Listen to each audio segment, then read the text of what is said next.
exercise. Zvimwe zvinongopera mukutamba so. Saka toda kutenda Mwari kuti pano panga pachiparidzwa. Kubva pakatanga revival inopaiparidzwa. Uyezve shoko raMwari rakasvika. Saka tinotenda Mwari nebasa iroro rekuparidzwa kweevhangeri. Saka Mwari ngavakudzwe. Johani chapter 8. Johani chapter 8. Yes. Amazangu kwese mzina Jesu. Ameni. Amen. Nipeleka monikwa inu mdzina la Kristu Jesu. Yebo. Hallelujah. Amen. Aichamunga chizivi chideche kwedu ichi. Indakarora munyanja. Saka tinombochitaura kana tiri kumba kwedu naika. Mwari vatitire zvakanaka. John chapter 8. Kana ndapedza kuverenga pane zita randa riri kuramba richindifadza kungoti njema. Vanozoyaona mata naika. Mwari vakuitire zvakanaka. John chapter 8. Regai titange paverse 51. Zvirokwazvo ndinoti kwamuri, kana munhu akachengeta shoko rangu haangatongooni rufu. VaJudha vakati kwaari, tinoziva zvino kuti uno mweya wakaipa. Abhurahama wakafa, vaprofita avo. Zvino iwe unoti kana munhu akachengeta shoko rangu haangatongooni rufu. Ko iwe uri mukuru kuna baba vedu Abhurahama vakafa, unozviita aniko? Jesu akapindura akati,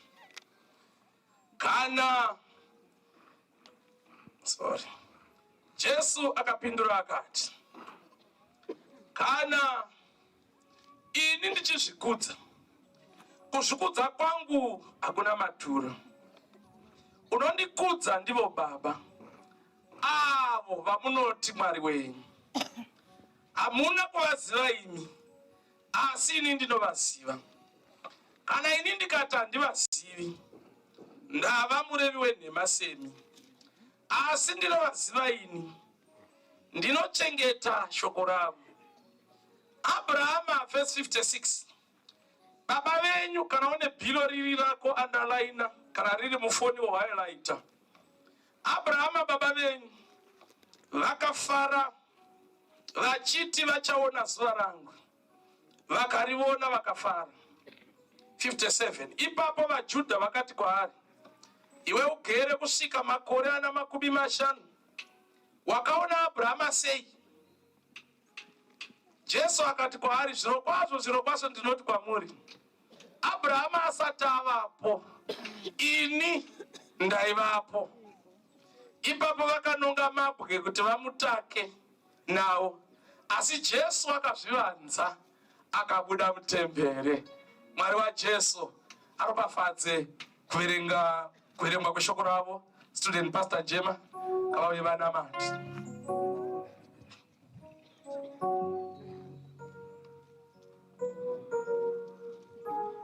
Tinamata mazvita Baba vekudenga, tinokutendai, tinokuvongai mangwanani ano. Mazvita nenyasha matimutsira kuupenyu, tinokukudzai. Tiri pano pamangwanani ano kuda kunzwa kutaura kwenyu mukati meupenyu hwedu. Tinokutendai nekuti pakatanga revival ino makanga muinesu, mukatigonera mukatigonesa, tikanzwa kutaura kwenyu mukati meupenyu hwedu. Kana ari Job anotaura kuti ndinoda kuona Mwari wamasimba ose ndigozvidairira nyaya dzangu, tinogamuchira Mwari wekudenga kuti umwe neumwe akaona imi Mwari. Tinogamuchira kuti umwe neumwe nyaya dzake dzakaadhireswa nemi. Ndiro shoko renyu raverengwa mangwanani ano. Tinonamata pakududzirwa nepakushumirwa kwaro, tinonamata simba rinobva kwamuri. Sanganai nesu kuburikidza neshoko renyu pamangwanani ano. Tinonamata, zarurai moyo yedu Mwari Mweya Mutsvene kuti tigonzwa zvinoreva mweya kukereke. Tinokutendai, tinokuvongai nekuti muchatikwanisira mangwanani ano. Tinonamata, dzvanyirirai mweya yese inosimuka kuvhiringa kudzivaidza kuparidzwa kweivhangeri. Imwe Mweya Mutsvene mukudzwe kubva zvino nekusingaperi. Amen.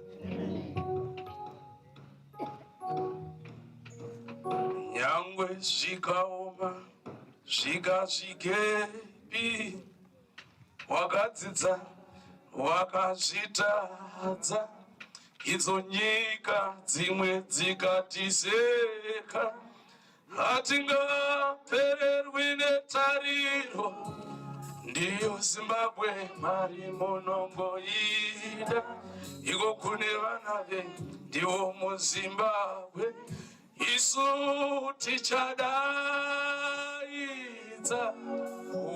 umwariwe isu tichadaidza umwariwe nyangwe zvikaoma zvikazvikepi wakadzidza wakazvitadza idzo nyika dzimwe dzikatiseka hatingapererwi netariro Zimbabwe mari munongoida iko kune vana vangu iwo muZimbabwe isu tichadaidza omwariwe isu tichadaidza omwariwe tandeitose Jehovha omwari munogona Jehovha ndimi munotikondera Jehovha vanhu zvose tinokundikana asi imi Mwari munogona. One more time Jehovha omwari munogona Jehovha imi munotikondera Jehovha vanhu tese tinokundikana asi imi Mwari munogona ngaisimudzirwe zita rayo Baba inzwai miteuro haye omorera Zimbabwe ishe okomborera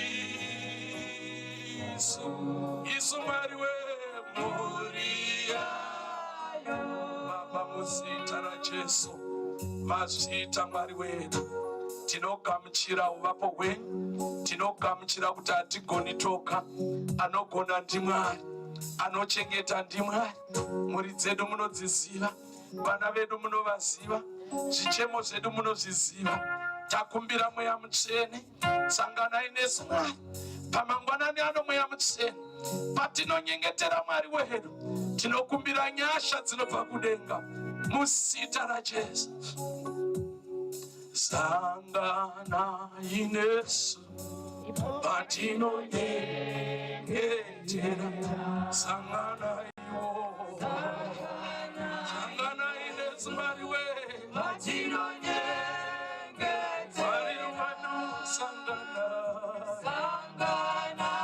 nesu patinonyengetera Mwari patinonyengetera Mwari we patinonyengetera Mwari wenu patinonyengetera Mwari wenu patinonyengetera takumbira sanganai nesu Mwari we patinonyengetera tinochema sanganai nesu Mwari we patinonyengetera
Kamuchiraimbi Miriose Mariweku Kamuchiraimbi Miriose Mariweku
makareva mukati utsa wakarurama uti zvichanaka. Utsa wakarurama uti zvichanaka. Go ye, tell the righteous that it shall be well with them in this land of the living. Father God, we thank you. Let it be well in our households. Let it be well in this land, in this country, in our nation. Let it be well in our tribes. Let it be well with our children. Let it be well. Let thy kingdom come, Father. Let your kingdom come, Father, now and right now, here in our houses, in our marriages. Yes, God, visit our marriages in Jesus' name. Visit our church in Jesus' name. Take hold, take control of our leadership in Jesus' name. Father, in the name of Jesus, rescue our children in this generation. Save our people. Save our people. Save our nation. Powerful God, visit our nation and let it be well with them in our land. Let it be well. Let it be well. Yes, God. Yes, Father. Speak to us. We are waiting to hear from you. Mutirangarire mangwanani ano Baba. Mutaure kumuridzi edu sezvamakamboita. Mweya Mutsvene munyaradzi sezvamakamboita.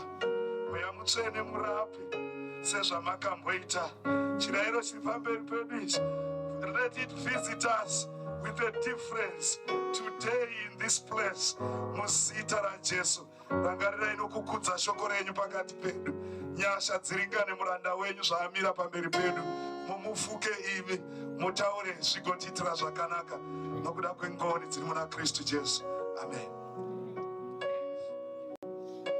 Thank you.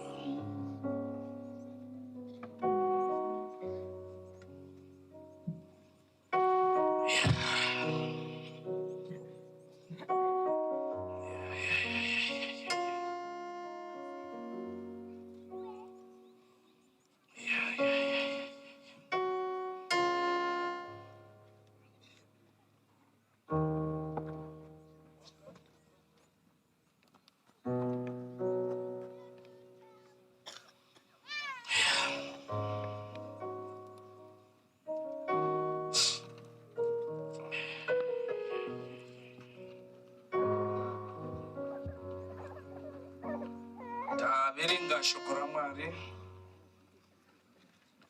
pana John chapter 8.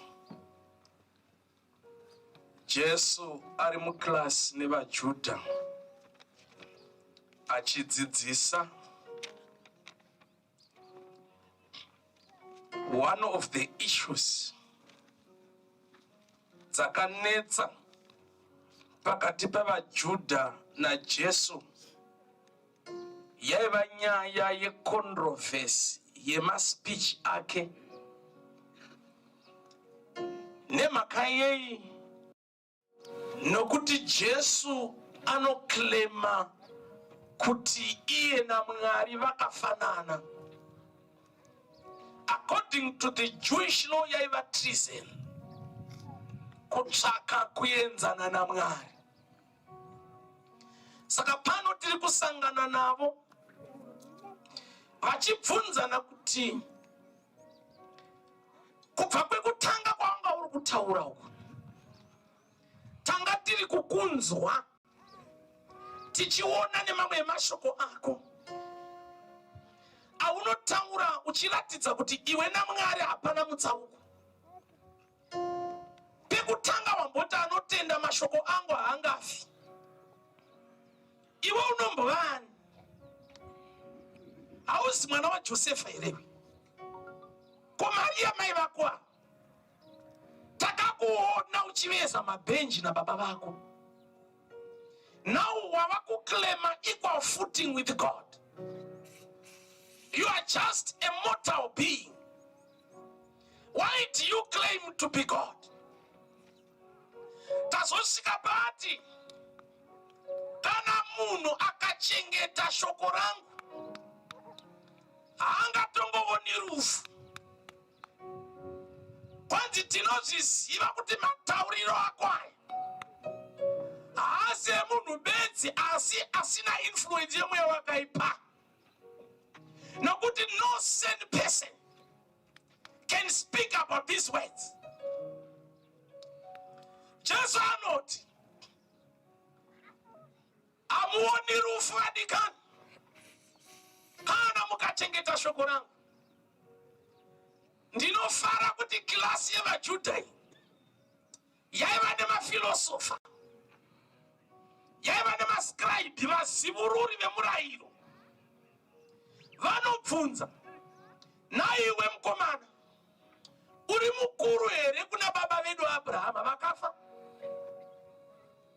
Unombozviitaniko? Jesu akati, kana ndikazvikudza, kuzvikudza uku kwamunotaura mati ndinozvikudza, kuzvikudza kwangu hakuna maturo, nekuti anondikudza ndivo Mwari. Mwari ava ndevapi? Vamunoti Mwari wenyu ndivo baba vangu. John chapter 1 yoti pakutanga rakanga riri shoko.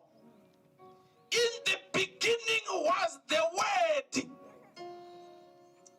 En arishe en hologos. Rakanga riri shoko en hologos shoko. Rakanga riri kuna Mwari. Iro ri shoko iri. Rakanga riri Mwari. Oendiramberoti rikazova nyama. The word became flesh.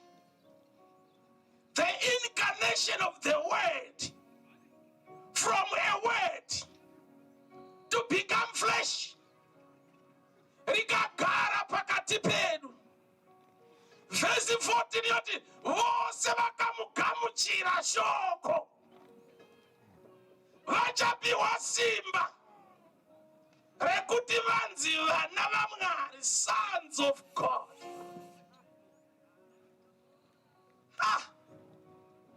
Zvinoramba zvichiunza confusion kwavari. Jesu haasi kuti mukuru kuna Abrahama. In other words, ari kupindura zvisina kubvunzwa. Vanobvunza zvekare, hamuna kuvaziva baba, asi ini ndinovaziva. Kana ini ndikati baba handivazivi, ndatova murevi wenhema semi. Genesis chapter 1 verse 26. Nekuti tina baba takati ngatiite munhu nemufananidzo wani wedu.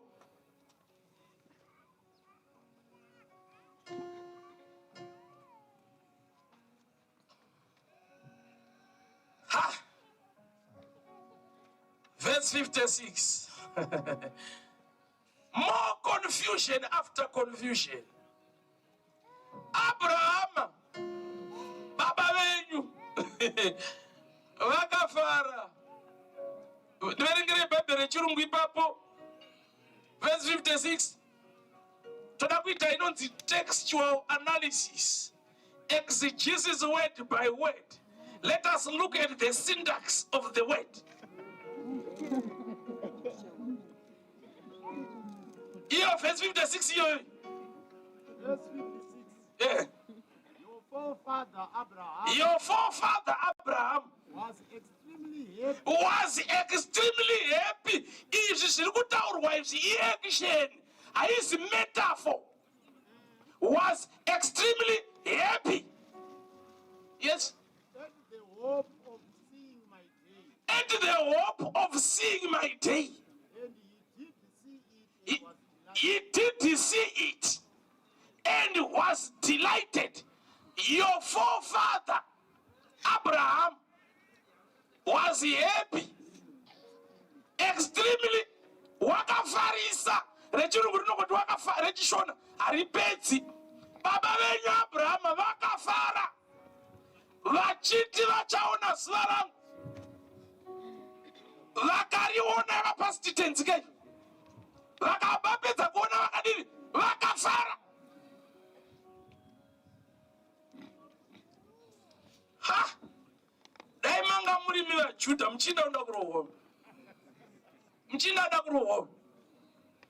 Vakomana vainge vane mibvunzo iri redi, vanobva vakandana the question. Ipapo vaJudha kwakati kwaari, ugere kusvika makore 50. Verengai rechirungu ipapo, ugere kusvika makore mangani? You are not yet 50 years old, you are 33. Verengai rechirungu. You are not yet 50 years old. Yes. The Jews said to him, Yes. "We have seen Abraham." Where have you seen Abraham? Makaonana kupi? Toda kusolva equation yacho tese. Tikofamba nayo handitika. Kana tabuda neanza ndoti amen. Makaonana kupi? Jesu akati. Zvirokwazvo verengai rechirungu ndinoti kwamuri, Abrahama asati aivapo, ini ndaivapo. English. Jesus answered, Yes. The truth is, chokwadi ndeichi. I existed before Abraham. I existed before Abraham. Pana nemwe version inosiyana neito I existed. Jesus replied, I assure you, I tell you, before Abraham was born, I am. Before Abraham, I am. Moses wasangana negwenzi, enda undosunungura vanhu vangu. Moses anoti nai Mwari, ndinogona kuinda. Vachandibvunza, ndiani wandituma? Ndovati kudii? Rechirungu roti, enda unoti I am. Yes, send me.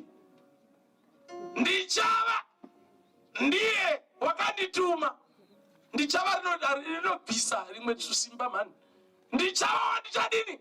Wandichava. I am the way. I am the light. I am the truth. Kwanzi apedza kutaura kuti before Abraham I existed. Vakaona kuti nyaya iyi haichadi chero mutongi, haichadi chero mumwe mambo kundoreva nyaya iyi. Yava kuda instant justice. And according to the Jewish law, blasphemy was punishable by stoning. Kwanzi vakanonga mabwe vakati ngatichitopedzana epano. Ibenzi romunhu. Mutauro waivapo Abraham asati avapo iwe. Unoti kudini? Genesis chapter 14. Endai paBhayibheri rechikaranga Genesis chapter 14. Genesis chapter 14. Abraham, zvinoreva the father is exalted. Abraham, father of a multitude of nations. Mwanakomana wa Shem, mwanakomana wa Noah, mwanakomana wa Tera, akazvarwa paUri revaKaradhea, akadanwa kubva kuMesopotamia kunyika yevaKaradhea, achienda kwakanga adanwa naMwari, akasvika akagara paHarani, akabvapo akaenda kuPalestine aine makore 75. Baba vake vafa pedo neBheteri, akavaka aritari pedo neBheershebha neHebhuroni. Ndiye Abrahama pega pega paaisvika kugadzira aritari yaJehovha. Abrahama wakatenda kuna Mwari mumwe chete, one God, monotheism. Akatenda kuna Mwari mumwe chete. Hondo ikamuka iri muKenani yaisanganisira mambo weSodoma wainzi Bhera naPerisha, mambo weGomora naShemebheri, mambo weZebhoimi na mambo weBhera rainzi Zoari. Pakamuka hondo, pakasangana mumupata weSitimi waiva mupata weBitumeni, ndiro gungwa romunyu. Vasangana imomo, vakanga vari varanda veKedhorilaomori for 12 years. Vakasangana pamupata weSitimi kuti varwe naKedhorilaomori naDhidhani naAmuraferi naShinari naArioki. Hondo ikatsva, hondo yatsva, vanhu vakatorwa, vanhu vakainda. Yaiva 4 kings against 5 kings. Mupata weSitimi waiva nemakomba akazara Bitumeni. Mambo weSodoma neGomora akatiza, vakawiramo, vakatiza, and 4 kings defeated 5 kings. Vakatorwa, vakaendwa nao, vakasiya Sodoma neGomora rakashama, vakasiya Sodoma rakashama. Kedhorilaomori akapamba zvose, pfuma, vakadzi, varume, kusanganisira naLoti, nephew muzukuru waAbrahama. Akaudza Abrahama kuti ndozvaitika kumuzukuru wako. Chingoti yaka maoko ufarire Jesu. Chingoti yaka maoko ufarire Jesu. Lot enjoyed a rare religious privilege. Atina kunzwa nezvekunamata kana chitendero chaLot. He enjoyed a rare religious privilege. Abrahama wekutenda anzwa muzukuru kuti wapambwa, anoteerera kundorescue Lot. Kwanza anoenda ikoko.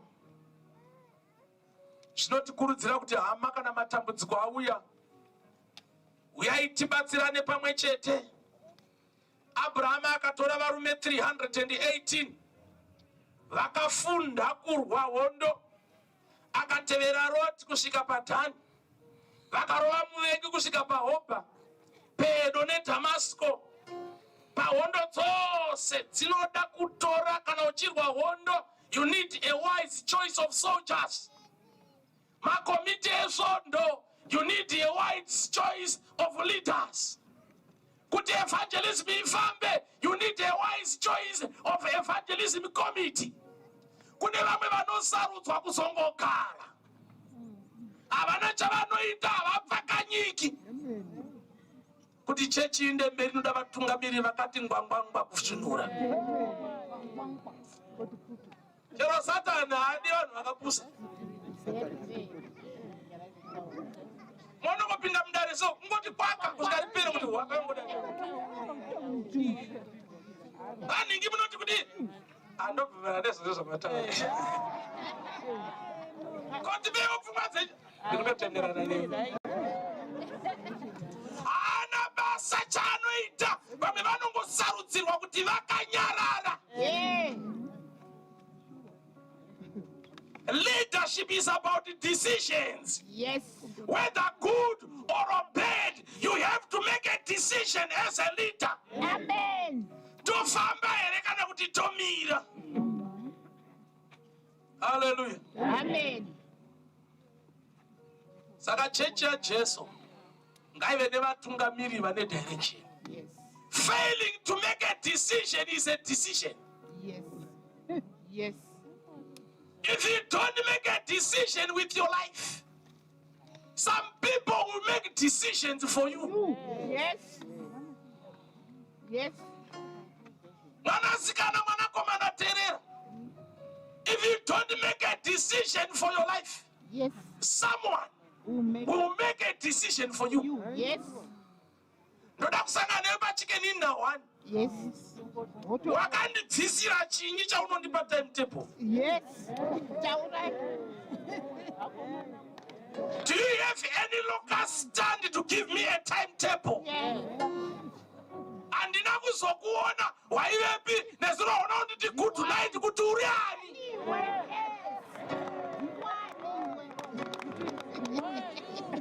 Unopiwa timetable nemukomana asingazikamwe kumba kwenyu ina usingasodi.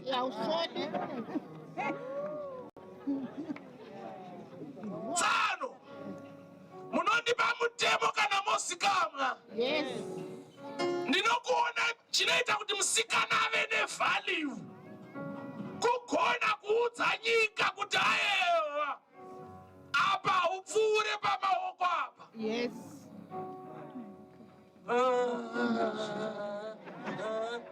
Daiwo siva chinzwa vamu sivevo amashama tidato vamu shumire amakatida zamakatida tose mariwe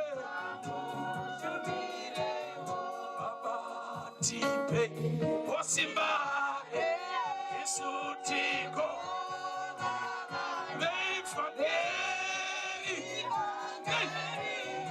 abatifa veifangeri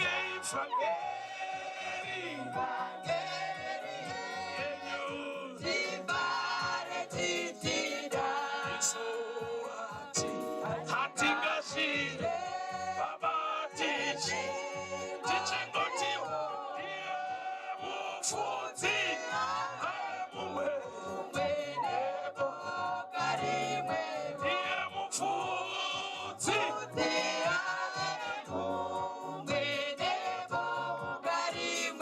ndinogara ndichiudza vana vangu kuti pamba panapa ndepangu nemudzimai wangu tiri vaviri. I decide what goes and what does not go. Kana wada kutonga uchazotonga wawa kwako. Manjameno, amen. Oh manjameno, oh manjameno, amen. Oh manjameno, ameno ikoko. Sizoratia prosireru tariona. Sizoratia prosireru tariona. Manjameno, manjameno, ikoko. Bamba baba bana mai munenero papanoti ini nemukadzi wangu. Hakuna mwana anoita madiro pamba pangu nemukadzi wangu. Yes. We decide what goes. Yes. Zvekupfeka zvaunoda unozopfeka wavaoka kumba kwako kana nemurume wako. Unouya pamba nguva dzandoda dzandotaura ini. Hallelujah. Amen. Maraidzi anogumira kunze kwegedhi. Yes. Paunongopinda rinoti ini hausina kodzero. Hallelujah. Ida kudzikirwa pasi. Ndozvauraya vana. Musapinda mubhedhurumu revana vakanamirwa mapikicha ashakira. Ane mufananidzo wenyoka kumusana. Vana vachiinitiatwa into Satanism in the name of rights. Mbabe mwana musikana munopindwa. Muchionekwa kuti munei. Muri kuitwei. Nani?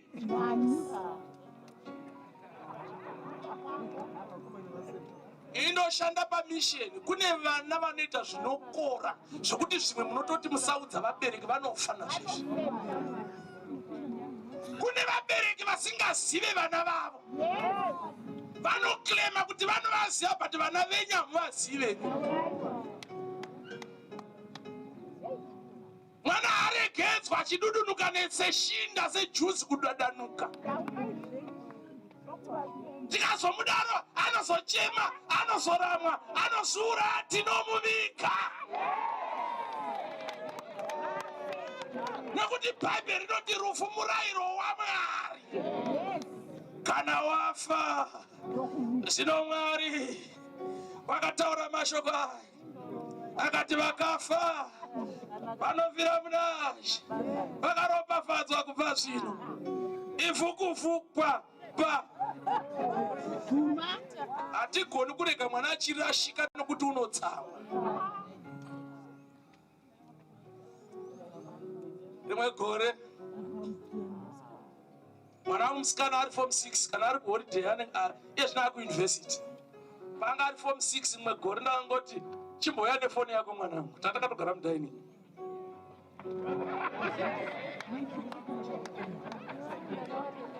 Adoachera uya nefoni ndobva yauya. Vayakiswa tikati bvisa password. Saka aibvisa ndobva itondiratidza bhozi ndichambosara naye. Isi tiri makomrades, tiri masoja. Saka yakabvisa pete ndobva ndatosara naye. Ndaida kungoona kuti dzinomva shamwari dzake ndivanaye. 1 AM vari paapp neshamwari dzekuchikoro. 1 AM mwana ari noma 1 AM achichata paapp. Nekuti ukaona munhu anosvika na1 ari mwana asati aroorwa kana kuroora ari paWhatsApp, ziva kuti future hapachina. Hakuna musikana ari normal anofonerwa nemukomana vagotaura for 1 hour. Kureva kuti mukomana is an idol someone. Reckless and worthless fellows.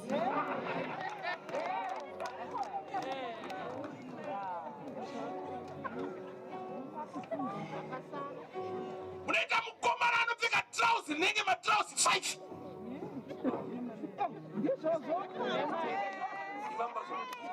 Kuita ngane mapamba.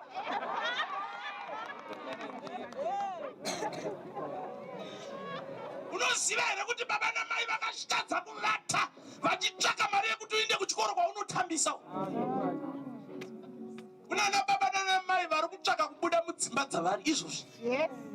Kwaunomhanyira. Ndofunga kuti ndikaroorwa ka. Tengosaka chikisana chimbundirana anonyepa iwe. Vabvunza kuti vakaguma rini kukisiwa.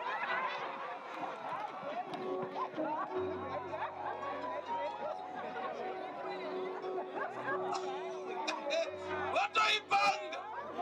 Ndifundiswa anochatisa kuti mirai nemaspouse enyu. Vototi fundiswa ndigondera mani ndambokisiwa. Vabvunza dzimba dzamunomhanyira idzi munodzikunda here? Vhangerera munoparidza munorikunda here? Munozvikunda izvi? Mukomana asina kana direction. Ukaona uine mukomana awa usingazive kuti achakuroora rini, buda. Ndatozongoona pamberi papi.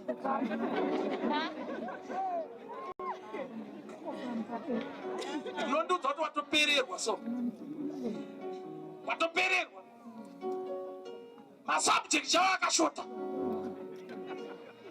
Amuna mwari vati mundinamate ndapfuura nemwe musikana vati munhu waMwari ndaita challenge vati mundinyengetererewo ngoti ndoda kupasa asi nyaya dzemarelationship dziri kutonetsa izvozvizvi ndo ndikapinda ndikabuda ndikapinda naye mwanangu unombova nemakore mangani? Kadzi 22. Ndikati munamato wangu haushandi. Chimboita zvechikoro. Kana waane mashanu akakwana wapasa woenda kucollege. Wanga watonetseka nguva. Hallelujah. Tsvakai Jehovha achawanikwa. Dana ikwara achiri pedyo. Mutsvakei mangwanani masikani neusiku. Taurai. Kwanza Abrahama waenda wafamba akati Loti kunyanga asingana mati because Loti wakanga na Abrahama akafunga takura. Ndoka wafudzi vonetsana zvikanza no shamwari isitiri amani hama iwe chinda kwako. Pane mamma friends yekuti unozoona kuti beta kuparadzana kuri nani. Sure. Unoita munhu ari mufoni bhuku mako akagumisira kufonera gore rakapera pasiri. Foni inoshaya memory nevanhu vawakagumisira kufonerwa gore rapera pasiri. Unotambudzire foni nevanhu vasina basi kuzadza foni kushaya memory. Mumwe munhu asingambofi akakufonera cherere vakomana vacho vakapusa itumirawo mari yeairtime uchingomutumira maairtime nebabhandosi meseji yoga yaunoona ndeyekuti thanks zvatopera.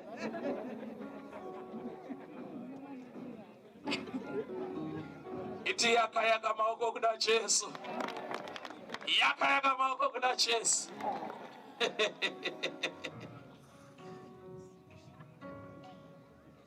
Abrahama anotevera nekuda kweukama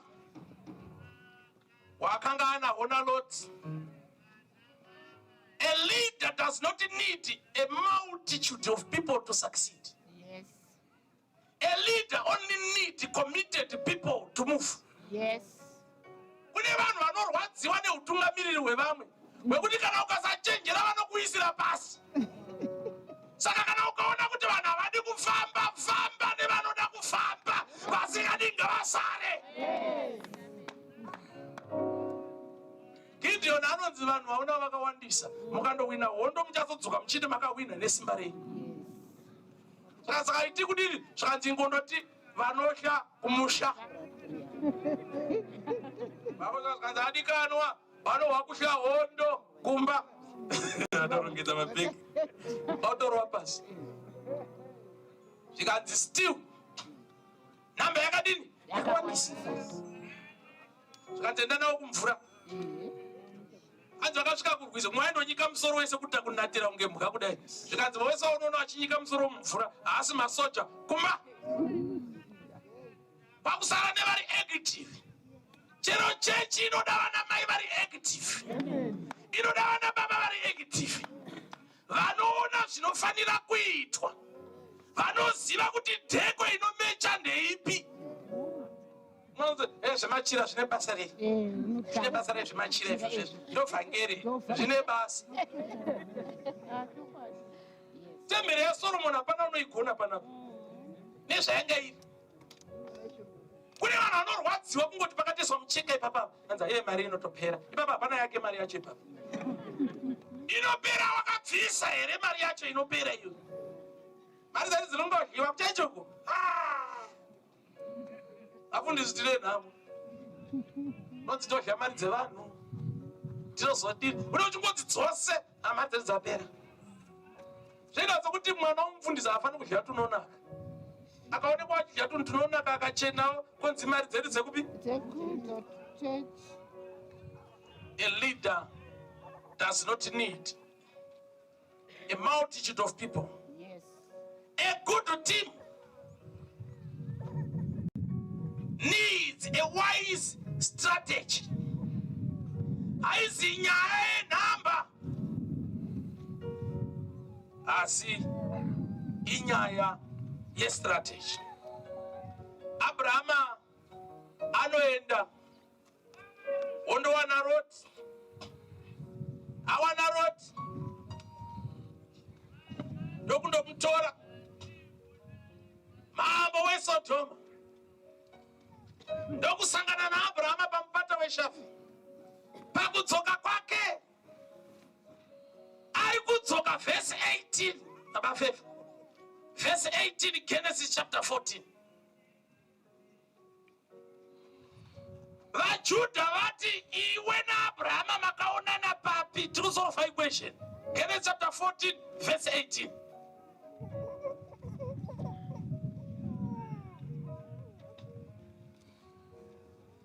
Genesis chapter 14, verse 18. Yes.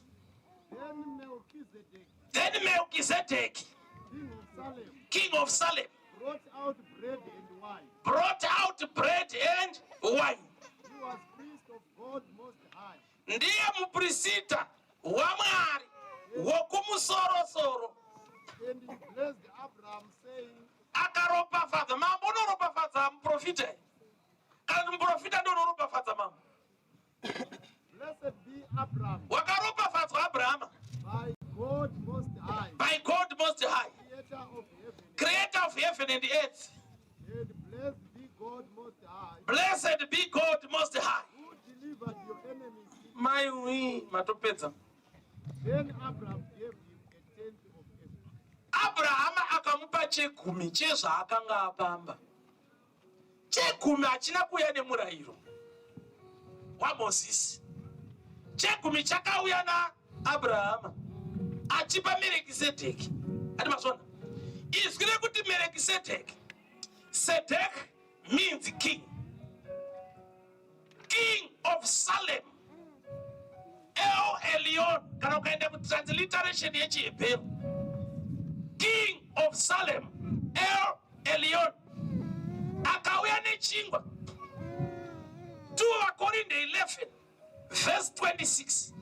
Nokuti nguva dzose kana muchidya chingwa ichi kana kumwa mukombe uyu munoparidza rufu rwangu kusvika ndichiuya.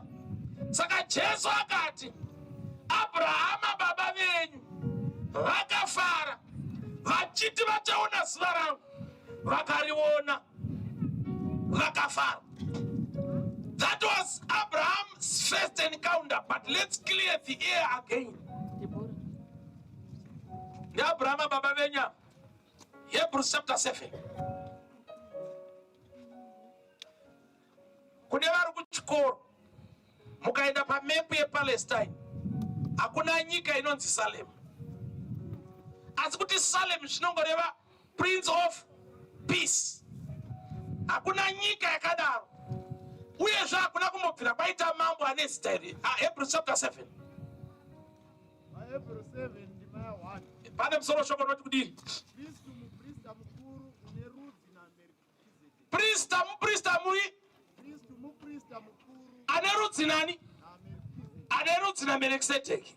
Andenayo Nokuti Melchizedeki uyo weSaremu, mambo weSaremu, muprista waMwari wokumusoro-soro, muprista waMwari. Vaprista vaibva kurudzi rwani? RwaAroni naRevhi. Uyo haataurwe zvaRevhi, haataurwe zvaAroni, asi muprista waMwari wokumusoro-soro. Andenayo wakasongana naAbrahama wakasongana naAbrahama. Tisati taenda mberi wanzi uno rudzi nani? Ane rudzi naMelchizedeki ndiani apa? Kristu. Dzikai nayo. wakasongana naAbrahama pakudzoka kwake andouraya madzimambo. Yes. Akamuropafadza. Akamuropafadza. Abrahama akamupawo chegumi chezvose, iye pakutanga ari mambo wokururama. Pakutanga ari mambo wokururama Melchizedeki uyu. Kana zvichishandurwa, Kana zvichishandurwa, uyezve mambo weSaremu, mambo weSaremu kuti mambo worugare. Asi Mirai, Ezekiel inoti kuchazvarwa mwana, zita rake unonzi unoshamisa, gota, muchinda worugare Melchizedeki. Dzikai nayo. asina baba, Hana baba uyu Melchizedeki. Hana mai. asina madzisekuru, Hana kana sekuru anamusiyamwa. asina kutanga kwemakore kana kuguma kweupenyu, asi wakafananidzwa Mwari nemwanakomana waMwari unogara ari muprista anogara ari muprista nokusingaperi. Saka Jesu hasi kuuma napo kuti baba venyu Abrahama anzi anogara ari muprista nokudini? nokusingaperi. Dzikai nayo. Zvino fungai kukura kwomunhu uyu. Yes. Wakapiwa natateguru Abrahama chegumi chezvaakapiwa. Wakapiwa natateguru Abrahama chegumi chezvaakapamba. Chegumi chezvaakapamba akapiwa natateguru Abrahama. Vasina murayiro wakavadzidzisa kupa chegumi, but zvaiva muDNA yavo kuti uyu unopiwa chegumi. Dzikai nayo. Zvino avo vari vanakomana maimwi vaRevhi vanopuwa basa rouprista vakarayirwa nomurayiro kuti vatore chegumi kuvanhu vakatozorayirwa nemurayiro kuti ngavatore chegumi kuvanhu ikoko hama dzavo kunyange vakabva muchiuno chaAbhurahama asi uyu usina kuravirwa haana kana rudzi wakapuwa zvegumi naAbhurahama akamuropafadza iye wakanga ane zvipikirwa zvino hatingarambi kuti muduku ndiye unoropafadzwa hatingarambi kuti muduku ndiye unoropafadzwa nounopfuura nokunaka uye pano vanhu vanofa vanopuwa zvegumi asi apo uyo unopupurirwa zvichinzi mupenyu maiwi Jesu shemupenyu Jesu ati unopupurirwa kuti chii kuti mupenyu hakuna chinotyisa nokuti watipa upenyu tsikai nayo zvino tingati naRevhi zvegumi unopuwa zvegumi zvino tingati naRevhi unopuwa zvegumi iyewo wakapa zvegumi muna Abhurahama kuti wakanga achiri muchiuno chababa vake pakusongana kwaMerikizedheki naye. Unoona here kuti zvimwe kusangopa kwamunoita zvine chekuita nana baba venyu nana mai venyu. naRevhi unopa chegumi nokuti wakapa achiri muchiuno chani. Munoziva kuti kana mai vari kuita zveutsotsi muchiri musikana, pamaita utsotsi maitoita mune vana venyu muchiuno chenyu. Pamune muchita makuhwa munenge muchitokuhwa mune vana vozokwana netwana kwacho tune tungokuhwa twajaira twakaziona kuna mai. Tichagara kuMorgenstern kune mivhoko kuseni unoona mwatomira pasi pemivhoko vatotanga mabora ari umu, mbovha dziri uku, pulling socks riri musoro. Muna mai vanofamba nemapulling socks riri musoro so. Hallelujah. Amen. We impart negative traits to our children. Kumwe kuda varume kuita vana venyu chimbozvibvunzai kuti maida kuchibhorani muchidzoka here. Naziri Jesu akazokuponesai. Ndiani waizokuonai? Maiwe. Wadzigakanjera irova vana. Famba kwazvewe. Mwana arwadzwa nokurohwa akati baba chimbofambai. Zvakati pamwe ndikadai ndichikonewa chimbofambaiwo ndione. Vana munhu anofonera mufundisi ari muchechi ka akaipa era foni muti vanouya. Kwanzi wakapa chegumi ari muchiuno chaniko? Kupa kune chekuita neDNA iri mauri. Giving is an art. You cannot teach giving when you don't give. You cannot encourage giving when you don't give. First giver is a leader. Mutarira asingapi unoraya church. Mutikona asingapi unoraya church. Mufinance committee mupinde vanhu vasingapi. Church inofa. Haupulani mari dzevanhu dzausingabvisi. Ndishandi nemapenzi. Noshanda nevanhu vanoda kuti chechi inde mberi. Mazvizisa? Chechi ngaidini? Ngaite mberi. Ndo vanhu vatiri kutsvaka ivavo pambiso. Vanoti kana tikati ngatipari zvodhura zvokuparidza izvi. The gospel is not cheap. Chokati mayusa akatopera. Kungotoungana paground ipo paya. Adikanika vafundisi vomaisa mazuva anava. Kungoungana patakaita mari yakabuda vasikana. Ezi mari yode takatoichengeta. Muchida kuitei nayo neevhangeri. Lo akabva kuSouth Africa nengoro kuya kuzokupa evhangeri. Hallelujah. Munhu anosinyanga 20 pondi so achiuya ndinomo akasinyanga 20 pondi kudai. Unoona kuti palembe yekutasanura 20 pondi iyo futi.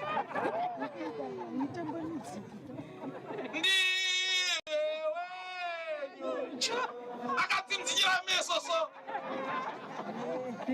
Uone kunyanyisa chiso ukati ameno zvoda kuitwa ipapa.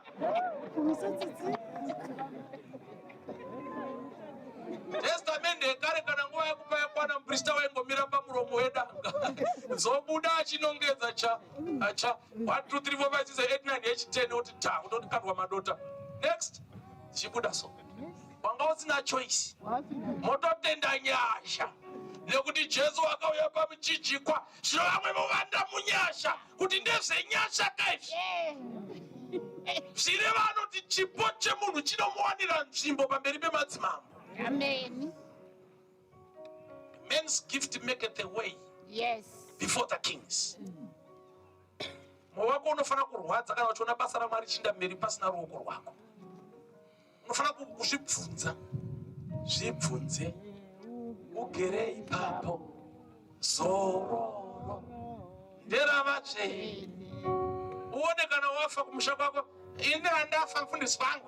Unondivika kumusha kwedu kwaTamandai kuChipinge. Isu tinde kwaTamandai nePetro yedu yausina kubvisa iwewe. Yes. Tauna kupanzwa ipapo. Taurai, teverai. Pai teverai. Ai. Tinde kwaTamandai isusu. Nemota dzedu nematayi edu. Nemari yausina kubvisa unovhara kunoita mari. Atondiga kumusha. Ndiri mudhacha akakwana. Basa raMwari ngaritsigirwe. Kuti kana nguva yekuchema yasvika tinochema pamwe chete. Tobatirana pamwe chete. Takurirana mitoro kuti vhangeri rigogona kuinda mberi. Mota inongwendazve. Kwakati mfundisi kwafiwa. Mapapi. Mapapi. Eba kuti mapapi kuti wazive kuti unobva nei uchinosvika nei. Hawanei nazvo. Maakusvika. Manje vanhu vakutonetsa program yakatofamba. Unoziva kuti vanofana kundotorwa here. Unoziva kuti vanofana kuuya here. Kuti basa raMwari rini. Ina havana kumbondivhizitira kusection kwedu. Vanouya nei. Hallelujah. Hallelujah. Ndaburitsa wire brush iko zvino. Wire brush. Chechi ngatisenge tose. Tirege kuregera vanhu vashoma vakasenga chechi.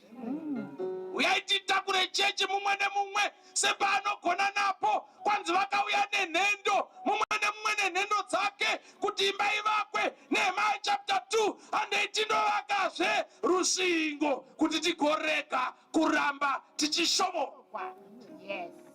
Ukafoma kachechi kamai mani kuti simachechi chikachechi kadiki kangofomoka nevanhu 6 katova nepay system kuti pastor atova nemaasha watodiri mfundo zana kaningoritaira ngoaoga so vakagara uchakana mumwe unoasha munhu waMwari zvikati munhu waMwari kati kuashe kana pane chechi dzisina respect nemabati ndo chechi dzedidzi. Yes.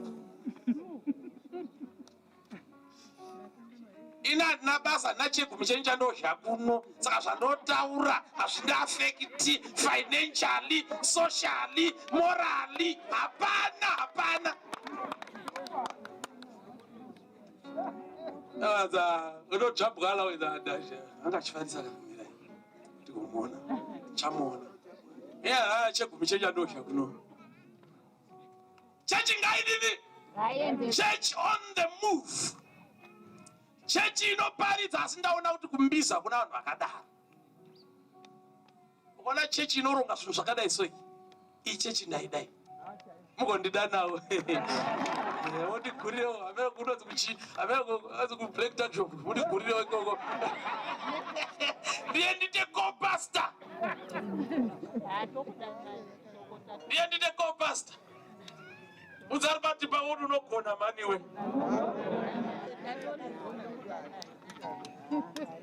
Abrahama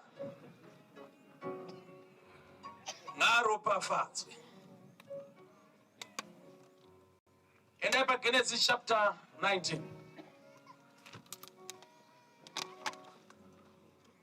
Ndatopedza. Ndakutsvaka. Genesis chapter 19. Ana musoro shoko noti kudii? Kuparadzwa kweSodoma neGomora. Verengai tinzi. Genesis chapter 18 noti kudii? Abrahama unonyengeterera Sodoma. Tanga ipapo. Verse 1. Yes. Zvino Jehovha wakazviratidza kwaari kuti mubate zvino Jehovha. Wakazviratidza kwaari pamiti yemiouki. Ari kuzviratidza kunani ngatifambe tese? Abraham. Kuna Abraham agere pamukova wetende masikati zuva richipisa. Agere pamukova wetende masikati zuva richipisa. Akasimudza meso ake akatarira akaona varume vatatu vamire. Akasimudza meso ndiAbraham handiti? Akaona varume vatatu vakadini? Vamire vakatarisana naye. Vakatarisana naye. Wakati achivaona. Akabva pamukova wetende akamhanya kundosongana navo. Akasongana navo. Akakotamira pasi.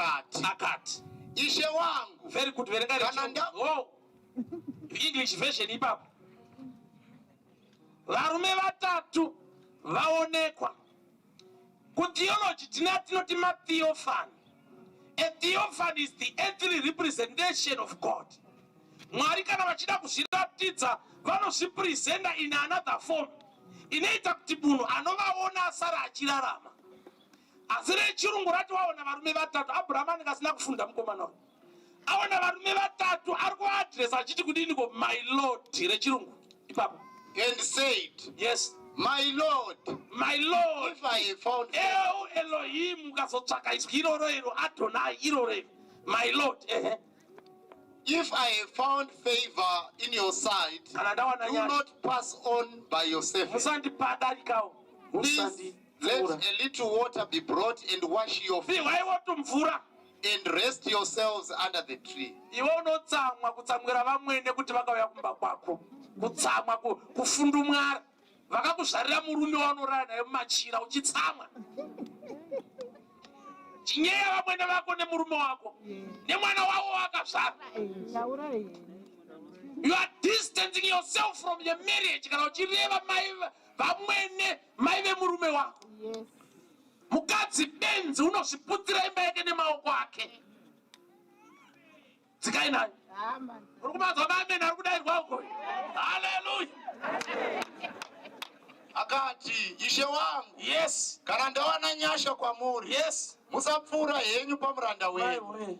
Ngavauye nemvura shomanene mushambidze tsoka dzenyu. Shambai tsoka. Muzorore pasi pomuti. Zororai pasi pemuti. Mutore chimedu chechingwa. Mutore chimedu chechingwa. Musimbiswe mwoyo yenyu. Musimbiswe mwoyo yenyu. Mugozopfuura henyu. Mugozopfuura henyu. Zvamawira kumuranda wenyu. Nokuti mauya kumuranda wenyu kuti mugozosimbisa. Endai nayo. Ivo vakati. Ita hako sezvawataura. Ita sezvawataura. Abrahama akakurumidza kupinda mutende kuna Sara. Yes. Akati, kurumidza ugadzire zviyero zvitatu zveupfu hwakatsetseka. Zviyero zvitatu. Irai ibabheri rechikaranga kai.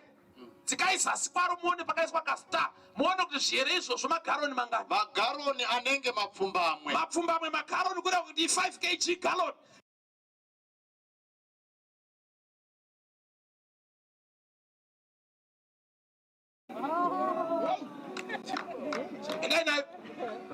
Kurumidza ugadzire zviyero zvitatu zvoupfu hwakatsetseka. Yes. Ukanye ubike zvingwa zviduku. Zvingwa zviduku kureva kuti vakabika 40 mirai ipapo.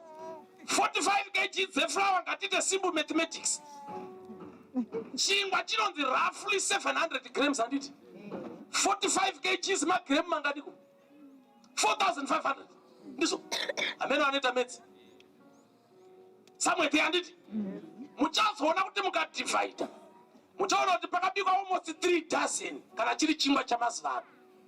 kubikira vanhu vangani 3 9 Naiye Abrahama akamhanyira kumombe akatora mhuru ine nyama yakapfava kubikira vanhu vatatu mhuru akapa muranda wake akapa muranda mhuru iye akakurumidza kuigadzira akaigadzira akatora mukaka wakafa wemhuru yakagadzira mukaka wakafa nemukaka wemamwe makomendari anoti wakagadzira yogati mamwe makomendari mukaka wakafa nemukaka akamira navo munyasi momuti vakadya ivo vakati kwaari Sara mukadzi wako uripiko naye Sara kana vadya havabvunze kuti zvabikwa nani vanozobvunza vapedza ko Sara unombovepi iye akati tarirai uri mutende umo iye akati yes zviro kwazvo kana gore rapfuura ndichauyazve kwauri yes nenguva iyo ndichauyazve vanhu vatatu vari kuti ndichauyazve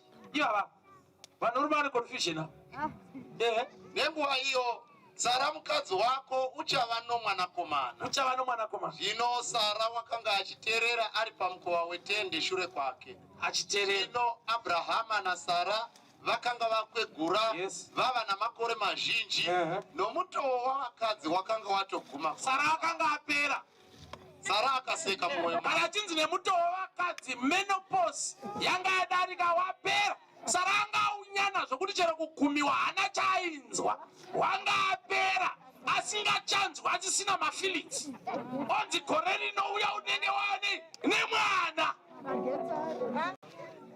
mbuya vakura pano ndevapi kwanzi magetsi ainga aenda pana Sara network yanga isachabata ndevapi mbuya vakura pana pa 70 vane 70 simukai mbuya isai mask mutarise kuvanhu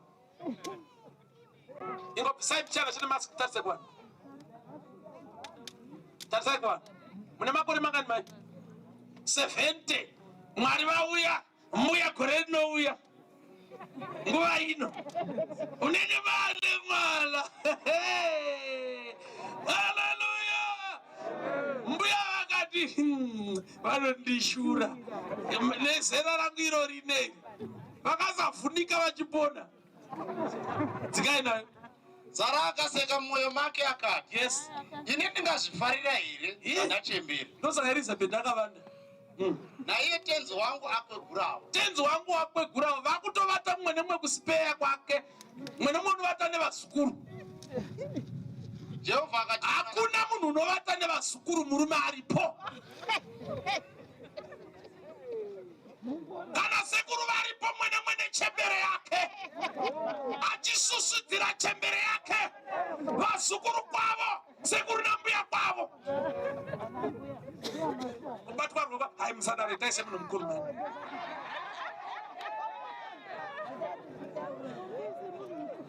hamuoni vanhu here vazukuru ngavadzidze kuti sekuru vanoda mbuya mumwe nemumwe nechembere yake zvishomane zvishoma zvishomane zvishomane zvisho famba zvako zvishomane Jesu anouya zvishomane zvishoma zvishomane zvishomane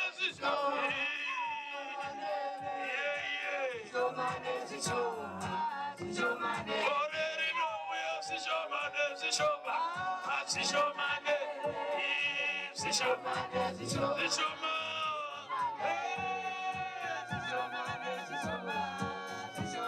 tichamuona zvishomane zvishoma zvishomane anouya zvishomane zvishoma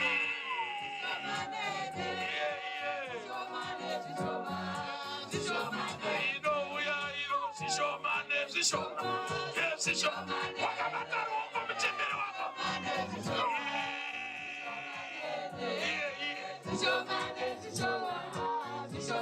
marubafatso zvishomane zvishoma zvishomane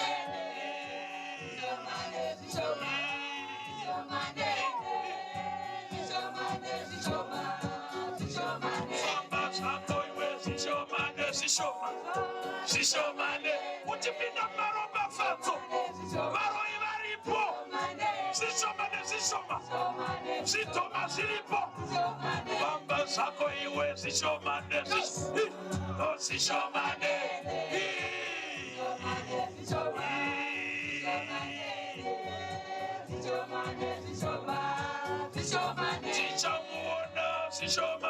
zvishoma mumakore umo achiuya nevatumwa.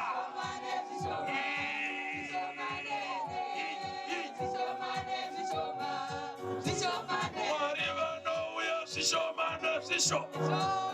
Chakaiteso chawanikwa anaigwara achiri pedyo, nokuti nguva ichauya yatisingazogoni kubata nayo. Mambaiwe zvishoma nezvishoma, zvishoma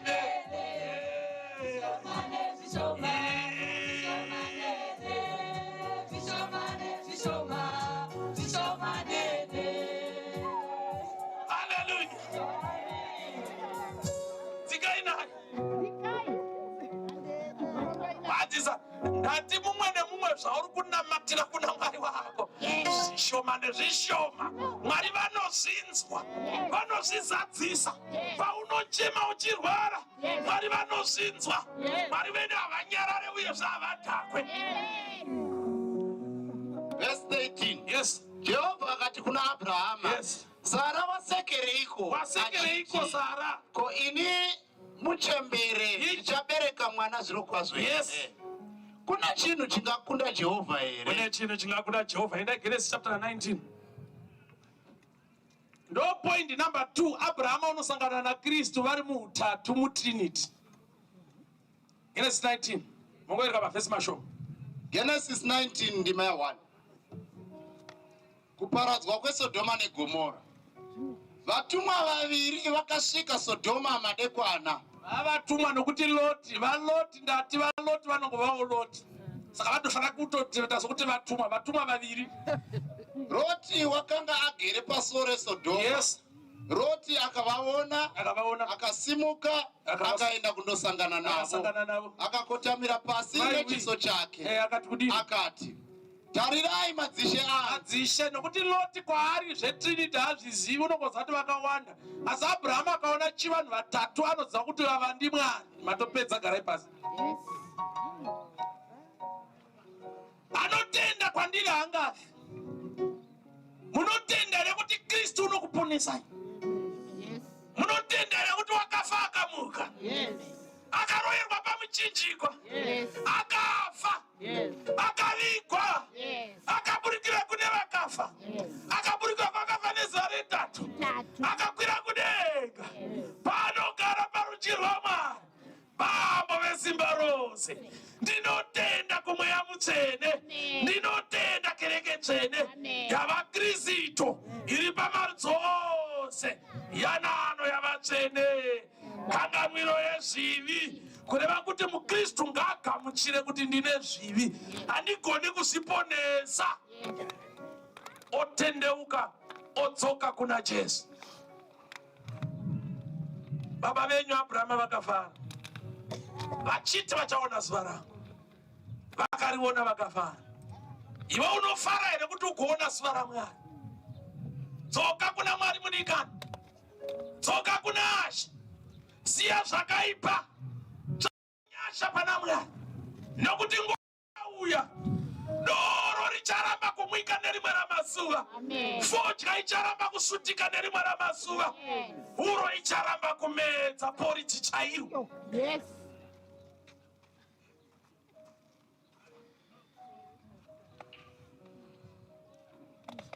Mafaro achapera. Mafaro achapera. Mahure achapera. Vamwe vachamuka vakanamira vari kumahure. Maiwe. Zvikabuda manyuzipepa. Baba veku15 vakanamira kumahure. Dzoka kumba nguva ichiko, nokuti Mwari unokudana. Dzoka nguva ichipo, madhiri achatirikira. Asi shoko raMwari, Isaiah chapter 40 verse 8, uswa hunooma, maruva achasvava. Asi shoko raMwari wedu richagara nokusingaperi. Uswa huchaoma, maruva achasvava. Asi shoko raMwari wedu richagara. Let me give you an assurance that tsvakai Jehovha nguva ino. Muchine utano, tabirai Mwari. Muchakasimba. Mota dzichasara. Mapenzi achasara. Ma V8 achasara. Maimbogara kufurati city tinenge toda ine pani kutikisire matress mukati ikoko nokuti hamuchagona kugara straight muchidadira vanhu nemota so hai ndofraka windo kuti mfa hai bibibi muchitsatisira vanhu dust nemvura zvichapera zvose zvakapera ngati imbezve ojesu wakakwira aiwanga ngati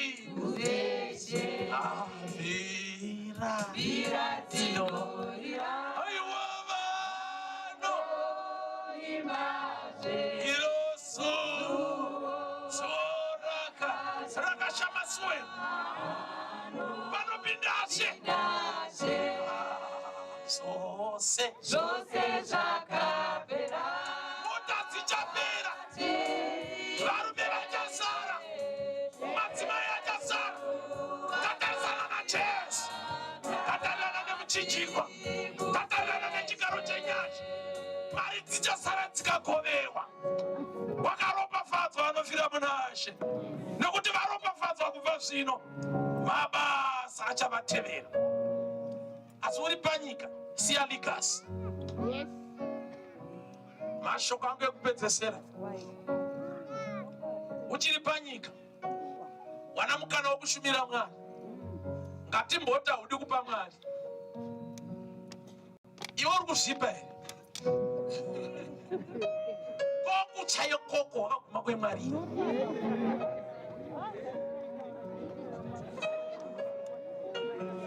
vamwe tati chechi inonetsa inoda mari chimwa iwe chidya iwe TV haina kana mabhatani ubewa nebhilo ndakuda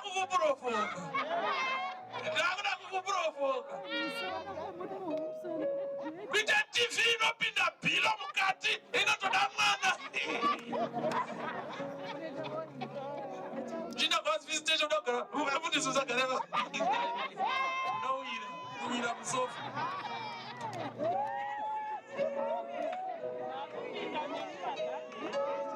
don't make life difficult for yourself kupinda mutauni kungodya mabhanzi nekudya mabhanzi tati kuchechi mari chireka chidya iwe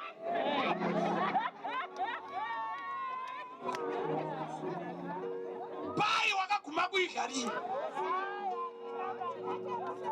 tupisa wakaguma kuidya rini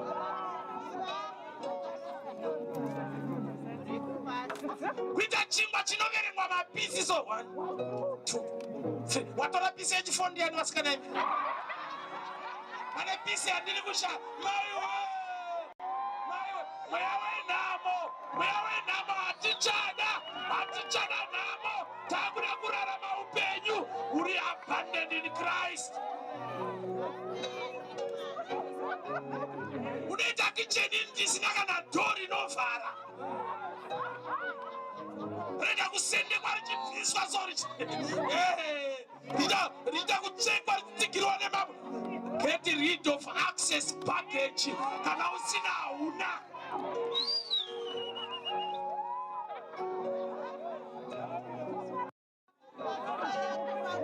ndati unoita wardrobe isina kana kumasure maiwi kuita wardrobe inotsikirwa nemadziro Hosana namo dzandimomotera inandidina oh inandidinamo ini hosa mutukudzi wakaramba kuita mubereki anopfeka masikipa emusangano iwo uripo kukwekwe kumbizwa vana baba vana vanofara kana uchawanaitawo manana iwe chingava chicha tukurokwe shangu nejasi muchene wehope vanopembedza wani maita soko haleluya haleluya haleluya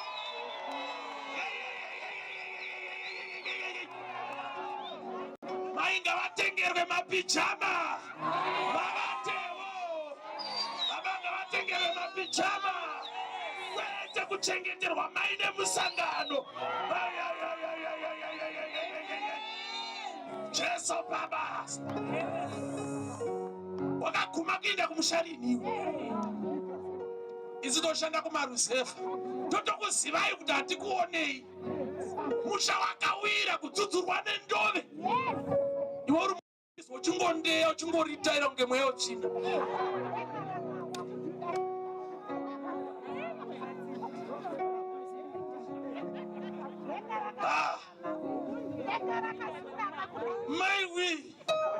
Maiwi mubereki achitambure uripo mai vachitambure uripo saka uri kubate ine uniform yetachi kupfeka uniform yedu usingachengeti mubereki wakafanana naDiablos.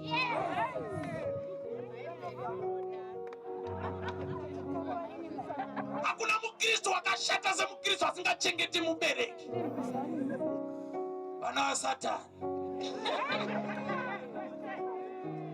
Mai vanopfeka matome akaboka akasungwa newai wakasunga tai iko kurufu unoenda woga utakurika navanhu ida uchizvida zvemahara.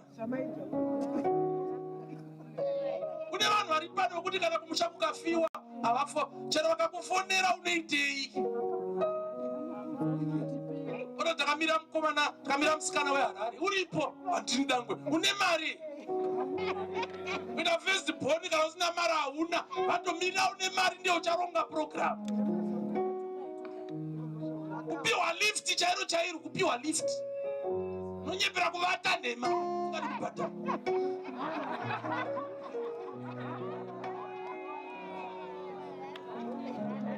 Sekuru vashaika kumusha tokupa lift handizve tomira muchifu tokutengera futi chikafu usina kubhadhara mari yelift.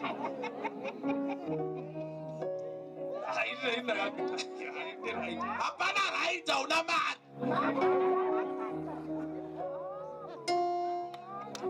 Mukristo ngaashande nemavoko. Mukristo ngaashande nemavoko. Unonyara kutengesa airtime tie muchayatengesa airtime. Wakoshe ikwe iwewe. Maswitsi anonyadzisa. Enda maokewo ndavasutengesa maswitsi. Yo utengese maswitsi kuti wakaita sei? Imba chayona. Nombogara kupikwe. Pamba pedu. Bapi. Kumusha kwatozongo vangoro dzisina mavhiri. Mabhara asina mavhiri. Kwati zvinhu zvababa. Vari kukwekwe. Pane bhara risina vhiri. Pamba pasina toilet pasina mugodhi. Uri munhu wakapfeka bhandireza sungano yo tiyo sungano sungano uchibva kumba kusina kana toilet.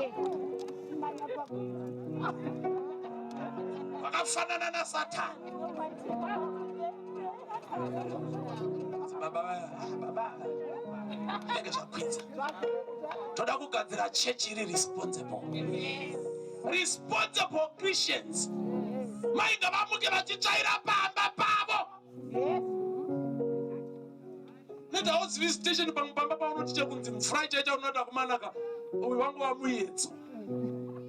Tarise kapu dzacho matambura acho eplastiki akazara tsvina nemagrizi. Mwamwari mwai.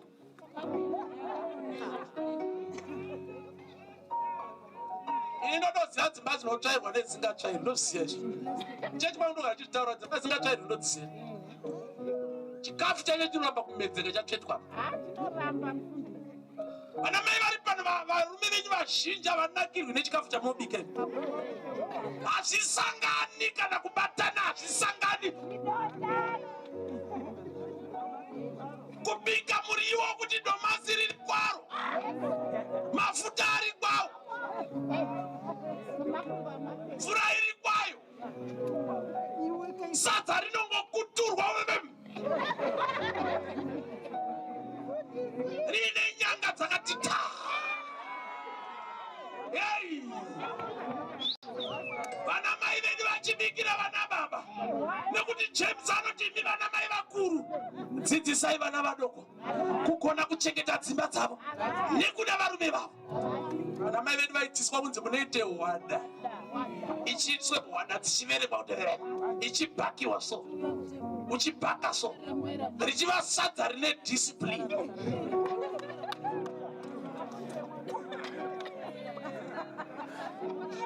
Masmall house, dzimba dzemacorrection. Kusmall house kuremedial class. Avaconcentrate nesyllabus. Vanodhila nemacorrection zvisingawanikwe kumba ndozvavanoita ikoko. Unotadza kufugamira murume wako asi vafundisi unovapfugamira kai. Isati varume vako guys. Inopisa. Zari pati pamwe ndochinonzi chingongoma yesiyo. Vakati munhu wamwari. Zvakati munhu wamwari tinofara. Baba Brian.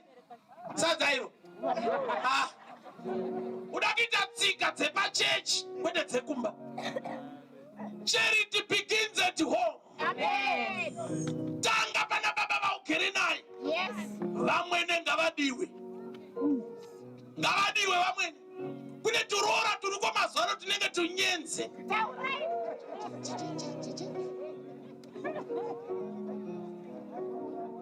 Iwewe uri kukurudzira murume wako kuti asaenda kumusha kai. Pedza gore usina kuenda kundoona vabereki vakakuzvarira murume. Uchingondeya nemurume wako mutaundi. Haleluya. Mwari waJesu atiitire zvakanaka. Varume ngavadiwe. Vane varume simukaitoni.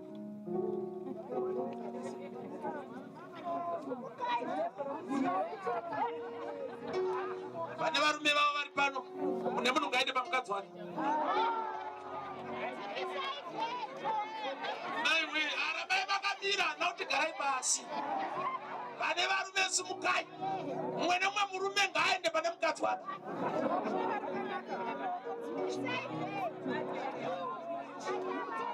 Chindai vatendi, endai kundorwa, hamuchaperekedzwa nokuchinjikwa kunotungamira. Ndiye Kristu, aiwa muchaperekedzwa, aiwa nemuchinjikwa. Batanai maoko mwene wake muuye kuground. Kundo muchaperekedzwa, muchaperekedzwa chinjikwa. Kumbura Jesu, aiwa ndiyo kereke, isu ngatiteve, isu kundorwira tiri vamwe, iyo imwe dzidzo, aiwa vamwe pakute, aiwa uye rudo, indaivoenda, endai kundo, muchaperekedzwa, aiwa muchaperekedzwa, aiwa Satani, uchatisa unochaini, aiwa chiinarate, kundorwira aiwa imwe dzidzo, aiwa vamwe pakute, aiwa timurumidza,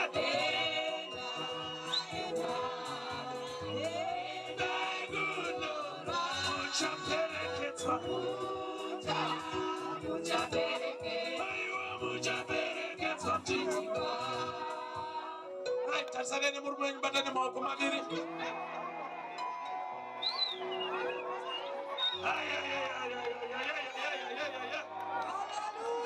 Misai maski mutarisane. Makamatana maoko.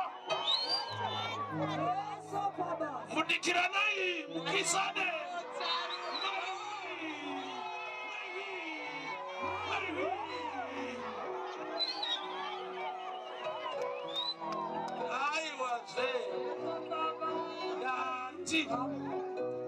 Can you do a demonstration?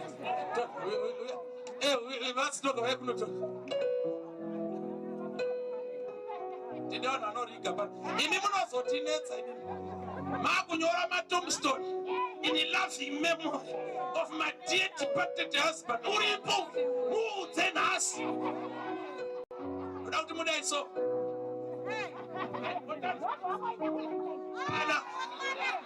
Right.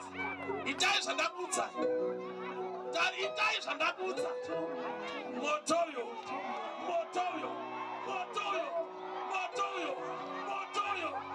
Ombera Jesu maoko achigara pasi.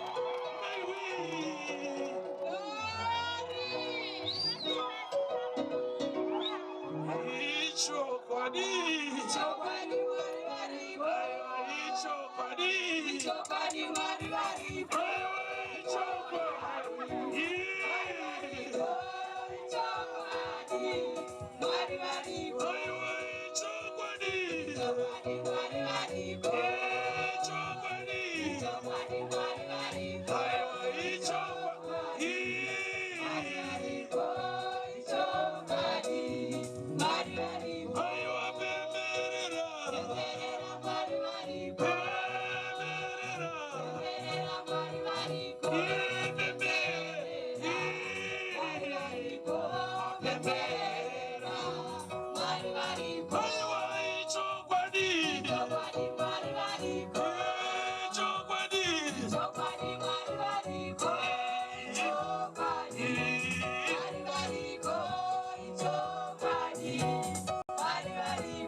Musadzima mweya, musazvidza zvinoprofitwa. Idzai zvinhu zvose, mubatisise zvakanaka. Rudo ngarurege kudzima mukati memisha yenyu. VaKristu mumba mavo, rudo ngaruonekwe nevana. Hakuna saidi muchechi inonzi ndere madzimai. Munhu ngaagare nemunhu wake. Inda kuti murega achinda. Hallelujah. God bless you.